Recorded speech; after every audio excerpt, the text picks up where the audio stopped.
سلام بچه، امروز اومدیم با یه ویدیو آموزشی.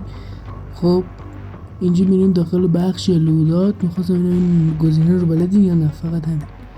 بعد مثلا گانتون رو انتخاب میکنین، بعد میرین داخل اتچمنتاش، میرین داخل بخش دوربین و اینا که هستا، میتونین شخص سازیش کنین. این بخش اون تنظیمات گوشی صفحه رو میبینین. خب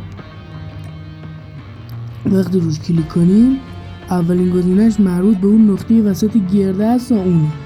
خب هرچی ببرینش بالا بزرگتر میشه، هرچی ببرینش پایین کوچولوتر میشه. به نظر من بذارینش روی 50، خیلی کوچولوه برای موبایل، البته من منظورم.